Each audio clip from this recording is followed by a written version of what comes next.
म्हणजे तुम्हाला मनातून खात्री होती, की माझी मोनोपॉली आहे या मार्केटवरती.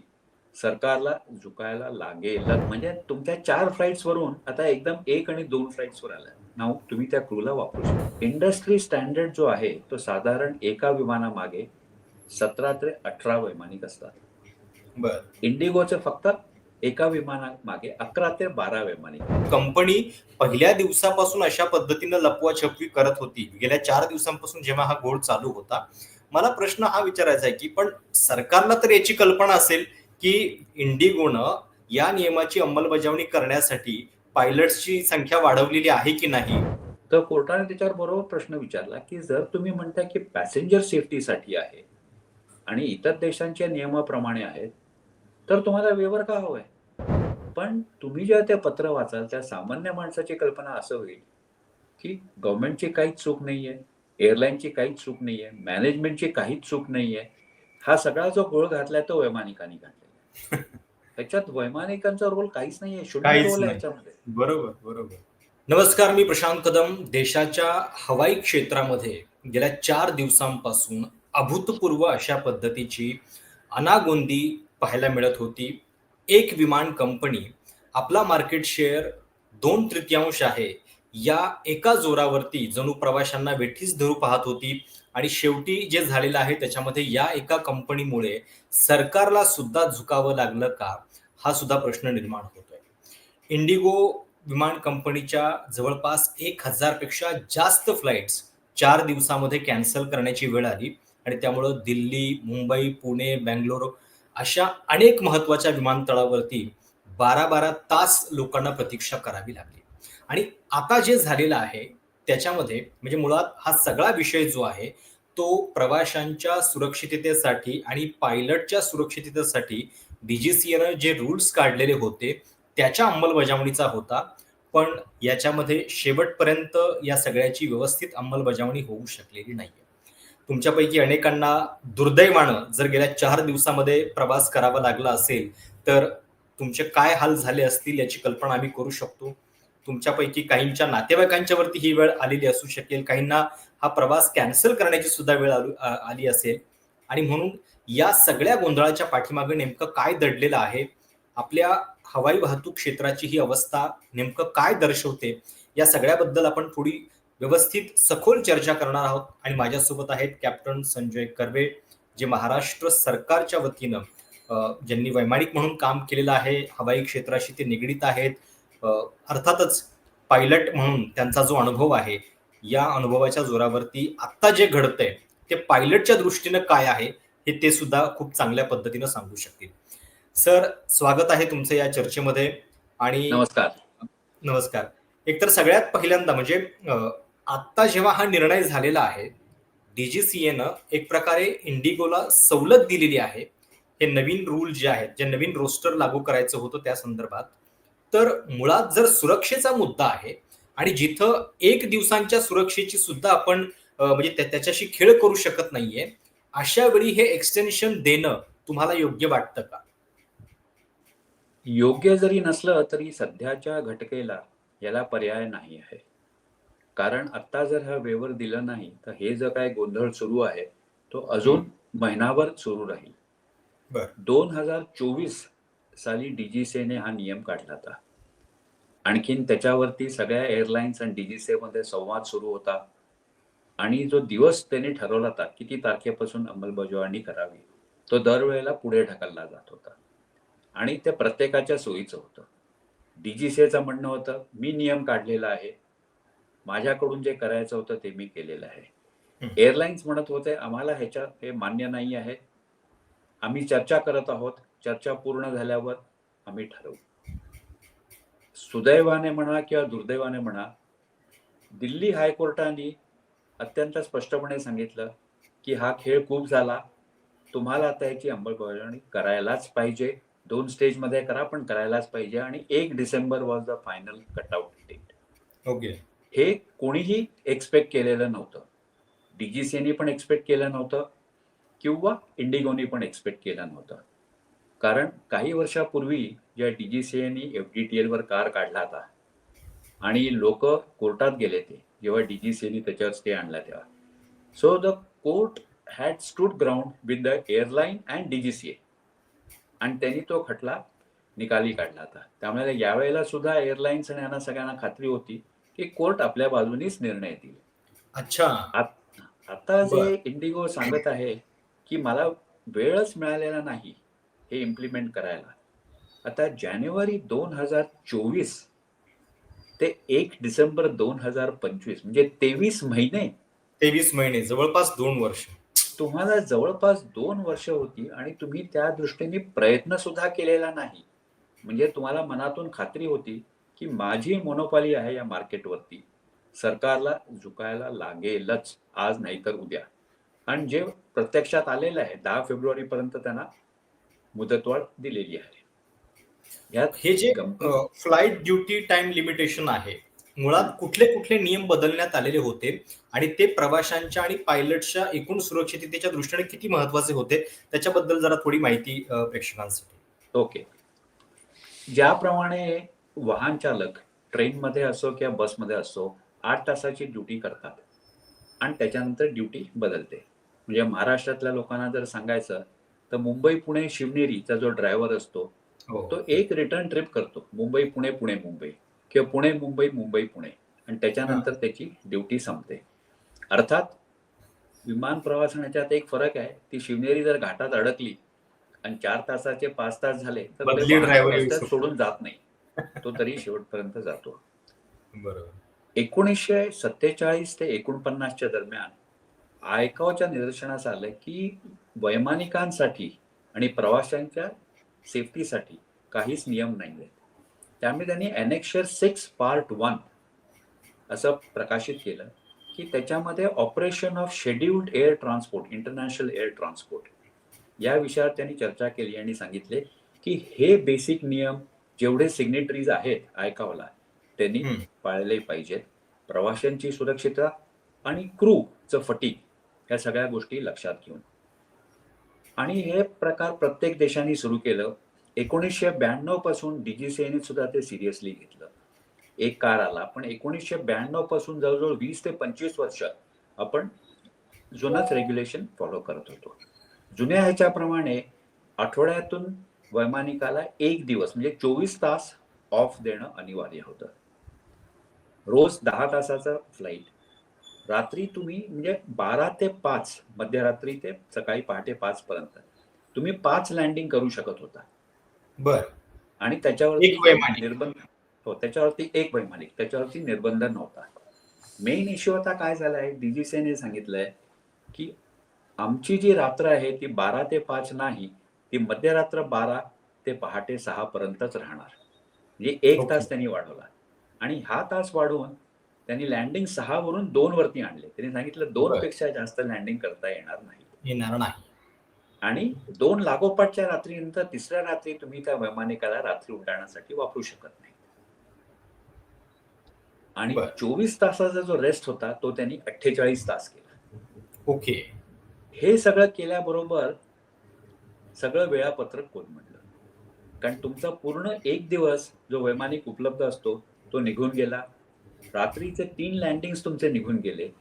इंडिगोचं जर तुम्ही पुण्याला किंवा मुंबईला बघितलं तर इंटरनॅशनल फ्लाईट्स नसतात पण इंडिगोची रात्री रेड आय फ्लाईट असते. रेड आय फ्लाईट हा अमेरिकन आणि युरोपियन कन्सेप्ट आहे पण आपल्याकडे सुद्धा तो हळूहळू लागू झाला आहे. पुण्याहून बर. रात्री 1:30 वाजता 2 वाजता पुणे बँगलोर, पुणे दिल्ली, पुणे कलकत्ता या फ्लाईट्स असतात. आणि this crew flies from 1 o'clock till 6 o'clock 3-4 landing. म्हणजे तुमच्या 4 फ्लाईट्स वरून आता एकदम 1 आणि 2 फ्लाईट्स वर आल्या. नाव तुम्ही त्या क्रूला वापरू शकत नाही. इंडस्ट्री स्टँडर्ड जो आहे तो साधारण एका विमानामागे 17 ते 18 वैमानिक असतात. बर. इंडिगोचे फक्त एका विमानामागे 11 ते 12 वैमानिक आहेत. हो. बरोबर. Now this is you can call it cost cutting. You can say I have a trim workforce. I don't have flag in my company. पण जर जानेवारी 24 मध्ये हा कार आला अस्तित्वात तर तुम्ही तेव्हापासून आतापर्यंत क्रू करू वाढवण्यासाठी काय शकता. प्रयत्न केले? प्रयत्न बरोबर. शून्य. There is a recruitment freeze in Indigo for pilots. बरोबर. म्हणजे तुम्हाला ही कल्पना होती की खात्री होती की हा नियम जरी कागदोपत्री असला तरी इम्प्लिमेंट होणार नाही, त्यामुळे मला काळजी करायचं कारण नाही. फक्त त्या दिल्ली हायकोर्टाचा जो निर्णय आला की enough is enough, this is your cutout date, you have but to implement it. बर तिथे सगळा तो घोळ झाला. ओके. आता तर लोक बऱ्याच म्हणतात लोकांना की हा नाही बऱ्याच लोकांना हा पण प्रश्न पडलाय की केवळ हा सगळा घोळ जो आहे तो इंडिगोच्या बाबतीतच का होतोय. बाकीच्या विमान कंपन्या आहेत त्यांनी मग या नियमाचं पालन केलं का, त्यांना ते पालन करणं सोपं गेलं असेल तर मग इंडिगोलाच ते का जमू शकलेलं नाहीये. आणि अ, त्याच्याबद्दलची नेमकी स्थिती काय आहे, केवळ इंडिगोचा हा घोळ दिसतोय का. ह्याचं मूळ कारण आहे म्हणजे इंडिगोचं utilisation of aircraft and pilots is very high. जर तुमचा 100 अवर्स इज द लिमिट, की महिन्याला एक वैमानिक 100 तास फ्लाय करू शकतो, तर इंडिगोचा वैमानिक साधारणपणे 99 तास 15 मिनिटं ते 99 तास 45 मिनिट फ्लाय करतो, कारण ते बर नियमन आहे, पूर्ण राबवून घेतात. हा पूर्ण राबवून घेतात. वेळाच हेच दुसऱ्या एअरलाईन कंपनीचा साधारण 80 तास फ्लाय करतात. तर त्यांच्याकडे तो 20 तासाचा लिवे प्रत्येक वैमानिकामागे कायम अवेलेबल असतो. ओके. विमान त्यांचा रात्री जर तुम्ही एअर इंडिया किंवा आकाशा किंवा ह्या विमानाने जर आलात, कारण रात्री 11 वाजता जर तुमची फ्लाईट मुंबईला किंवा दिल्लीला लँड झाली, तर ती रिमोट बेवरती जाते. त्या विमानाचं नेक्स्ट टेक ऑफ सकाळी 4:30 किंवा 5 वाजता होतं.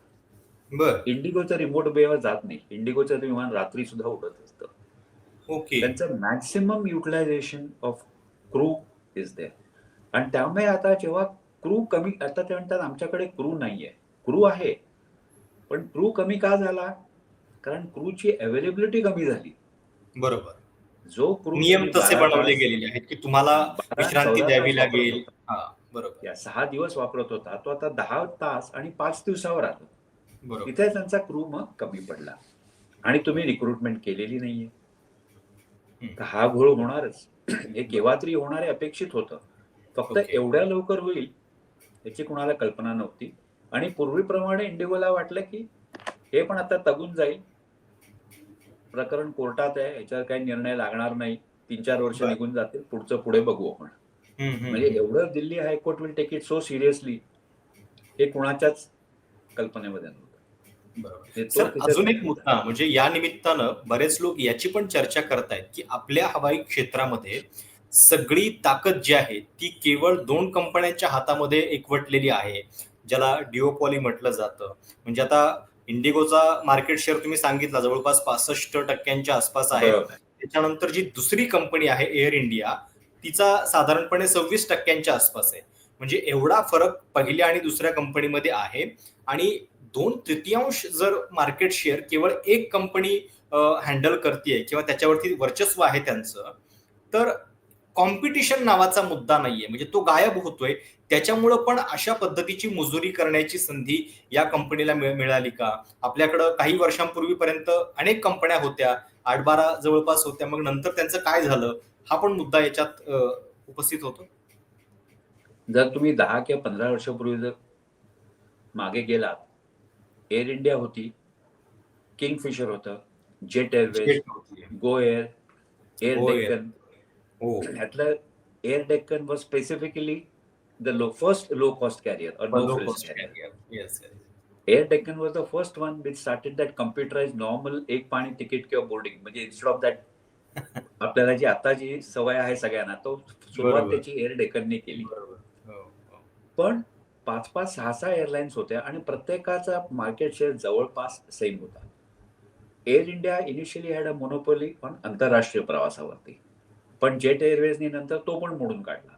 बरोबर. मग आंतरराष्ट्रीय प्रवासात सुद्धा अमेरिकेसाठी एअर इंडिया, जेट एअरवेज, युरोपसाठी एअर इंडिया, जेट एअरवेज आणि किंगफिशर, साऊथ ईस्ट एशियासाठी सुद्धा या 3 एअरलाईन्स होत्या. जेव्हा जेट एअरवेज आणि किंगफिशर बुडाली, तेव्हा ह्यांनी इंडिगोनी एअर डेक्कनचा मॉडेल उचललं आणि त्यांनी काय केलं, त्यांनी एकाच जातीची सगळी विमानं घेतली. बर. त्याचा फायदा काय झाला? क्रू कॉमन त्यांना वापरता आला. ओके. स्पेअर्सचा साठा कॉमन ठेवावा लागला, म्हणजे प्रत्येक वेगळ्या विमानासाठी वेगळा नाही. मेंटेनन्स सोपं झालं.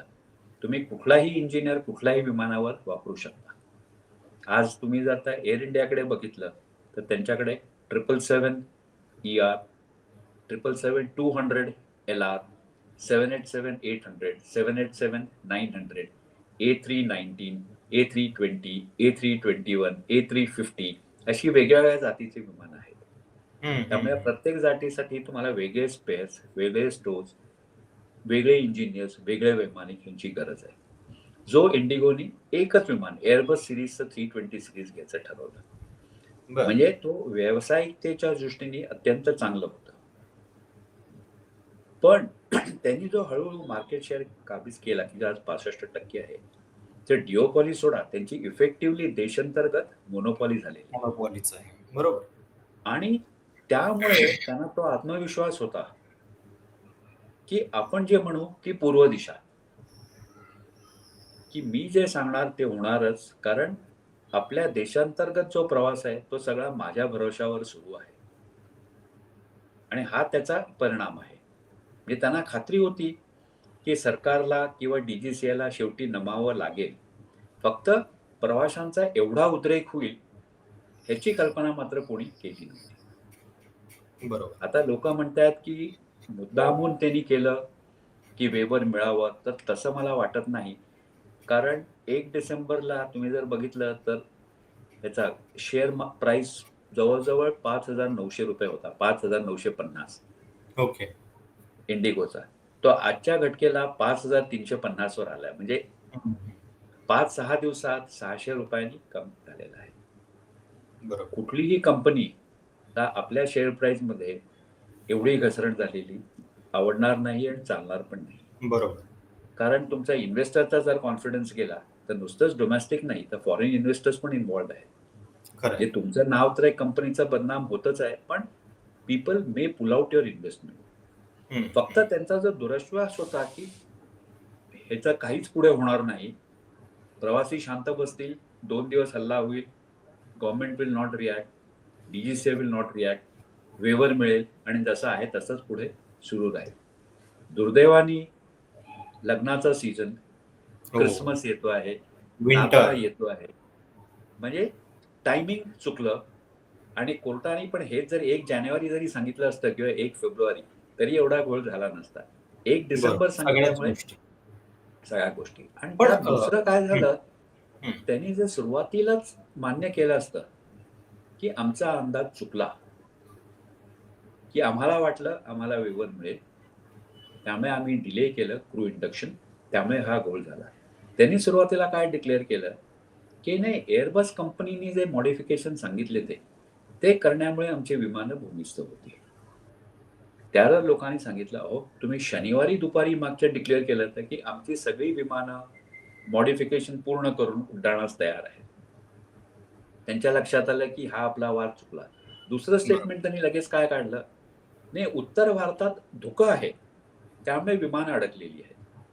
दुर्दैवाने यावर्षी उत्तर भारतात किंवा अतिपूर्वेकडे कुठेही धुकं नाहीये. तिसरा विषय त्यांनी काढला, वैमानिक तयार नाहीयेत उडवायला. आम्हाला काहीच प्रॉब्लेम नाही, वैमानिक उड्डा. वैमानिक का तयार नव्हते? 1 डिसेंबर पासून जेव्हा नियम प्रचलित झाले, आता सपोज आज नियम प्रचलित झाले की 10 तास आहेत आणि 2च रात्रीचे लँडिंग, आणि तुम्ही जर मला सांगितलं की बाबा 4 लँडिंग कर, तो वैमानिक मी नाही म्हणणार, कारण माय लायसन्स इज ॲट स्टेक. बरोबर. आता तुम्ही ज्या सांगताय गोष्टी त्या खूप महत्वाच्या आहेत सर. म्हणजे की कंपनी पहिल्या दिवसापासून अशा पद्धतीनं लपवाछपवी करत होती. गेल्या 4 दिवसांपासून जेव्हा हा घोळ चालू होता, मला प्रश्न हा विचारायचा आहे की पण सरकारला तर याची कल्पना असेल की इंडिगोनं या नियमाची अंमलबजावणी करण्यासाठी पायलट्सची संख्या वाढवलेली आहे की नाही, याचा आढावा कधी हवाई वाहतूक मंत्र्यांनी घेतला का, तो घ्यायला पाहिजे होता की नाही? कारण तुम्ही ज्या पद्धतीने सांगताय की जानेवारी 2024ला पहिल्यांदा या गाईडलाईन्स निघाल्या आणि जून 2024ला त्याची अंमलबजावणी अपेक्षित होतं. म्हणजे तेव्हा पण 6 महिन्यांचा एक पिरियड जो आहे तो देण्यात आलेला होता. साहजिक आहे की एखादा पायलट ट्रेन करायचा म्हटला तर त्याच्यासाठी सुद्धा एक ठराविक वेळ कंपन्यांना हवा असणार. ती सगळी शक्यता गृहीत धरून हा कालावधी ठरवण्यात आलेला होता. आता आपण डिसेंबर 2025 मध्ये आहोत, म्हणजे इतक्या काळापासून या नियमांची अंमलबजावणी झालेली नाही आणि पुन्हा आता एक कंपनी सरकारला झुकवतीये या सगळ्यामध्ये असं एक चित्र गेलं, तर त्याच्याबद्दल तुम्हाला काय वाटतं? ह्याच्यामध्ये कुठेतरी डीजीसीएचं चुकलं आहे, की जेव्हा शेड्यूल्स होतात, आपल्याकडे समर शेड्यूल आणि विंटर शेड्यूल असे 2 शेड्यूल्स एअरलाईन प्रिपेअर करतात. ओके. विंटर शेड्यूल्समध्ये बरेच वेळेला गोवा, बंगलोर इथल्या फ्लाइट्स वाढतात. कारण लोकं प्रवास करतात. क्रिसमसच्या सुट्ट्या, नवीन वर्षाची सुट्टी. गोव्याच्या फ्लाइट्स बघा तुम्ही, एक 24 डिसेंबर ते 5 जानेवारीपर्यंत पूर्णपणे फुल असतात. तिकिटांचे दर वाटेल ते असतात. सेम बरोबर. चेन्नईचे इयर एंडिंग किंवा साठी सगळे त्रिवेंद्रमचे. जिथे-जिथे बीचेस आहेत, तिथल्या सगळ्या फ्लाइट्स फुल असतात. जेव्हा आणि हे विंटर शेड्यूल साधारण तुम्ही सप्टेंबरमध्ये डीजीसीएला पाठवता. एंड सप्टेंबर, अर्ली ऑक्टोबरमध्ये, सप्टेंबरमध्ये, की हे माझं विंटर शेड्यूल आहे. त्यावेळेला डीजीसीएने विचारणं आवश्यक होतं, की तुम्ही हे शेड्यूल मला पाठवताय. तुम्ही फ्लाइट्सची संख्या वाढवलेली आहे. हा बरोबर. माझा कार आहे. मान्य आहे, कोर्टात आहे. पण कोर्ट केव्हाही निर्णय देऊ शकतो, तो काहीही लागू शकतो. सपोज जर तुमच्या विरुद्ध निर्णय लागला, तर तुमच्याकडे वैमानिक आहेत का या नियमात बसून एवढे उड्डाण करण्यासाठी? म्हणजे बरोबर. जे त्यांनी अप्रुव्हल दिलं डीजीसीने, त्यावेळेला डीजीसीएने हा प्रश्न विचारायला हवा होता एअरलाईनला, की तुम्ही हे बरोबर. मला जे शेड्यूल देताय 2200 फ्लाइट्सचं रोजचं, तर सध्याच्या की नवीन जे नियम येणार आहेत, त्यासाठी तुमच्याकडे वैमानिक आहेत का? जर असले तर मी मान्य करणार, नसले तर तुम्ही फ्लाइट्स रिशेड्यूल करा. हे त्यावेळेला असं वाटतं आहे, की डीजीसीने त्यात लक्ष घातलं नाही किंवा डीजीसीला पण वाटलं असेल, की कोर्टात केस गेली आहे. भारतीय कोर्ट म्हणजे 10 वर्ष लागतात. एवढ्यात त्याच्यात काही होणार नाही. तर आत्ता एवढ्यात काही विचार करण्याची गरज नाहीये. म्हणजे लाईट हार्टेडली सांगायचं तर the main culprit in this entire story is Delhi high court. बरोबर. त्यांनी जर तातडीने निर्णय दिला नसता पण हा निर्णय कधी आला होता, दिल्ली हायकोर्टाचा निर्णय? आय थिंक एंड ऑक्टोबर आला. Mid October, okay. End October आला. बरं, बरं, बरं. आधी त्यांनी एक इंटरिम निर्णय दिला. त्यांनी सांगितलं 2 फेजेसमध्ये इम्प्लिमेंट करा. हो. आणि मग त्यांनी सांगितलं it has to be implemented by 1st of December. बरं. That is the cut out. आणि कारण काय झालं, दरवेळेला गव्हर्नमेंटकडून असा स्टँड घेतला जायचा, की आम्हाला एअरलाईनचं म्हणणं मान्य आहे, पण passenger safety is paramount. So आम्ही पॅसेंजर सेफ्टीकडे बघून हा नियम काढलेला आहे. आणि since we are an ICAO signatory, इतर देशांमध्ये ज्याप्रमाणे FAA की EASA ह्यांच्यामध्ये जे नियम आहेत, त्याप्रमाणे आम्हाला नियम बनवणं भाग्य आहे. तर कोर्टाने त्याच्यावर बरोबर प्रश्न विचारला, की जर तुम्ही म्हणताय की पॅसेंजर सेफ्टीसाठी आहे आणि इतर देशांच्या नियमाप्रमाणे आहेत, तर तुम्हाला वेव्हर का हवंय? बरोबर. तर it should be implemented straight away. याच्यावरती विचार करायची गरजच नाहीये तुम्हाला. बरोबर. पण मग आत्ताच्या या सिच्युएशन मध्ये पॅसेंजर सेफ्टी हा मुद्दा कॉम्प्रोमाइज झालाय असं तुम्हाला वाटत नाही का? मग म्हणजे काय त्याचं होणार?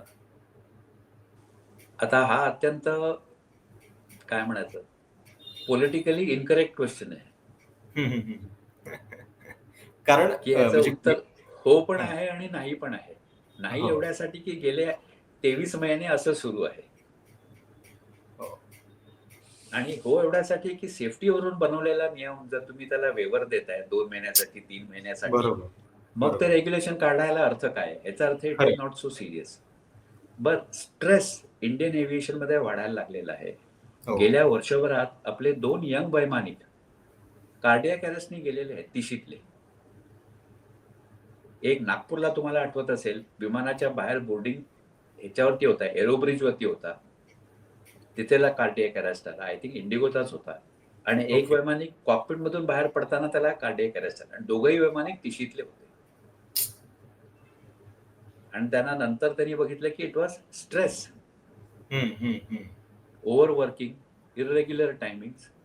आपली पण फिजिकल लिमिटेशन असते. हा FDTLचा जो नियम आहे, तो वैद्यकीय मापदंडावर बनवलेला आहे, ॲडहॉक बनवलेला नाही आहे. म्हणजे EASA जी युरोपियन एजन्सी आहे अँड FAA ह्या ज्या अमेरिकन एजन्सी आहेत, त्यांनी ह्याच्यावर वैद्यकीय संशोधन केलं आहे. 8-10 वर्ष बरेच ॲक्सिडेंट्स त्यांनी स्टडी केले, की काय होतं, कशामुळे झाला ॲक्सिडेंट, ह्युमन फॅक्टर. तर आपल्याकडे आपण कसं म्हणतो ह्युमन एरर, आणि विषय संपला ह्युमन एरर म्हटल्यावर. पण ती कशामुळे येऊ शकते? ते लोक जास्त खोलात गेले आणि ते म्हणाले की a fully trained pilot or a fully trained crew, why did he make that mistake? Why did that error take place? How did that human error take place? बरोबर. Was it mental problem? Was it a physical problem? Was it a physiological problem? Or was it an environmental problem? आणि तो सगळा विचार करून त्यांनी हे एफडीटीएलचे नियम बनवलेले आहेत. बरोबर. म्हणजे असं नाहीये की ॲडहॉक कोणतरी उठून ठरवलं की नाही नाही एवढंच तास मी काम करणार, मी एवढंच खरं. करणार, असं नाहीये. बरोबर. नाही, आणि आता गेल्या 4 दिवसामध्ये जी स्थिती आपल्याला देशाच्या विमानतळांवरती पाहायला मिळाली, अक्षरशः म्हणजे त्याचे रेल्वे स्थानक आणि बस अड्ड्यांमध्ये रूपांतर झालेलं होतं. पूर्णपणे सगळा केओस दिसत होता. लोक अगदी वैतागलेले होते. 12-12 तासांचं वेटिंग, कोणाचं लग्नाचं रिसेप्शन हुकलंय, कोणाचं महत्वाचा स्पोर्ट इव्हेंट हुकलेला आहे. बऱ्याच अडचणी आहेत. मला वाटतं तुम्ही स्वतः पण या काळामध्ये प्रवास करत होतात, फक्त वेगळ्या कंपनीच्या Airline. विमानात, एअर इंडिया सुदैवानं करत होतात. तर या सगळ्यामध्ये लोक तिथल्या कर्मचाऱ्यांना वेठीस धरत होते, पण मुळात याच्यामध्ये सरकारला पण प्रश्न विचारणं आवश्यक होतं. सरकारला प्रश्न विचारणं आवश्यक आहे, पण प्रवासी म्हणून तुमच्या समोर विमानतळावरचा कर्मचारी असतो. त्यावेळेला आपल्या लक्षात येत नाही की तो काय करणार. बरोबर. हा जो सगळा घोळ झालेला आहे हा मॅनेजमेंटमुळे झालेला आहे. हम्म. आणि तो घोळ कसा निस्तारायचा हे सुद्धा मॅनेजमेंट ठरवणार आहे. त्यामुळे त्या जो काउंटरवरती जो असतो मनुष्य, एक्झिक्युटिव्ह म्हणा, he is the face of the airline, पण त्याच्याकडे माहिती काहीच नाहीये. हो.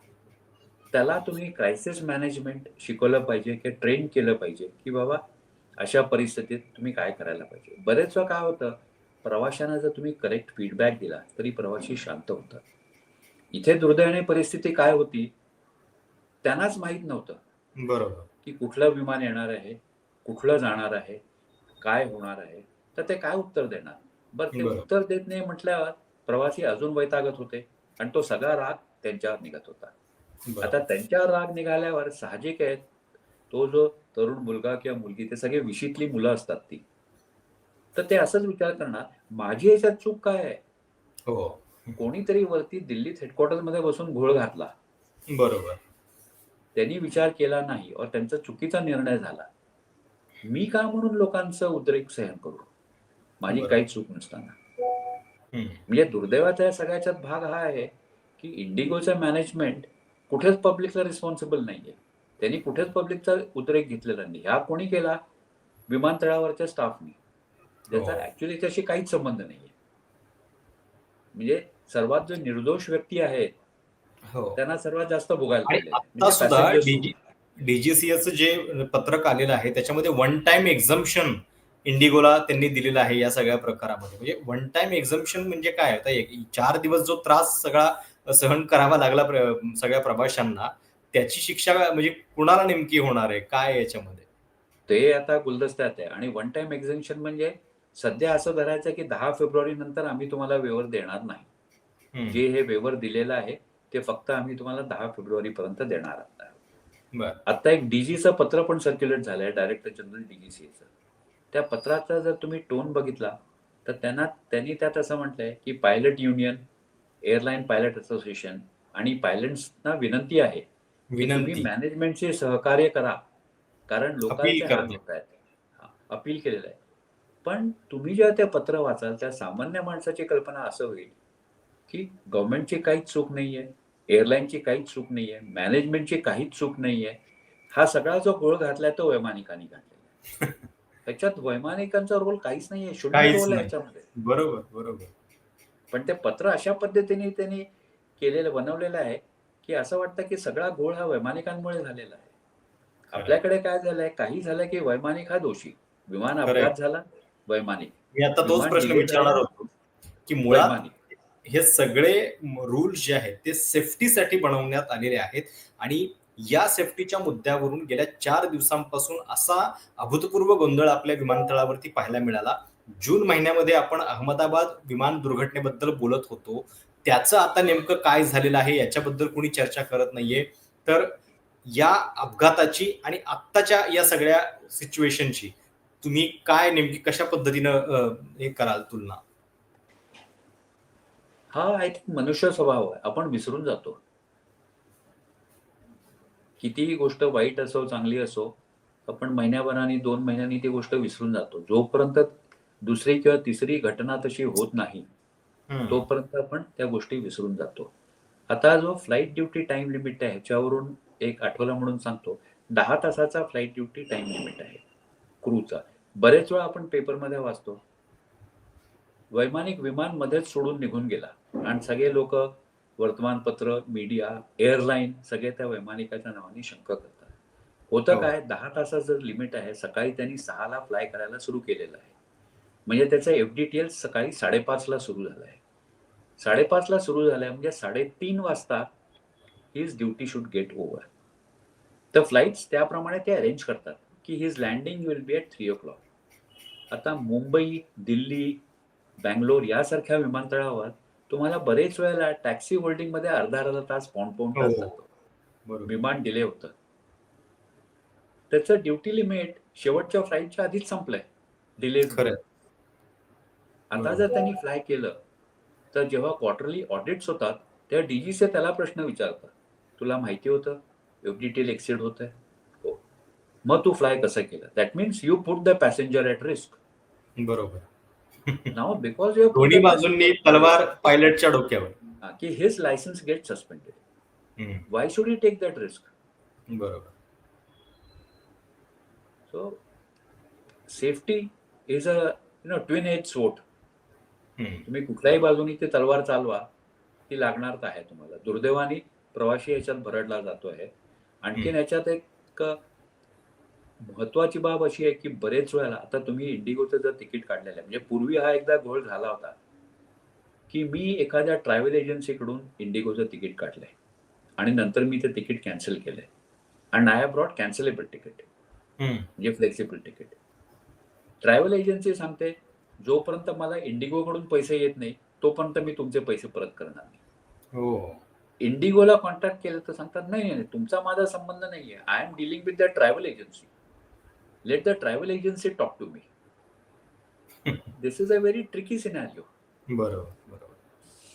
म्हणजे आता सुद्धा गव्हर्नमेंटने सांगितलंय की आम्ही इंडिगोला सांगितलंय की तुम्ही सगळे पैसे रिफंड करा. आता ते कितपत करतील, कसे करतील, हो. बरेच वेळा ते काय करतील, आम्ही तुमच्या वॉलेटमध्ये ते अमाऊंट क्रेडिट करतो. म्हणजे पुढच्या वेळेला म्हणजे सुद्धा पुन्हा तुम्ही आमचंच तिकीट खरेदी करा. इंडिगोचंच तिकीट काढलं पाहिजे.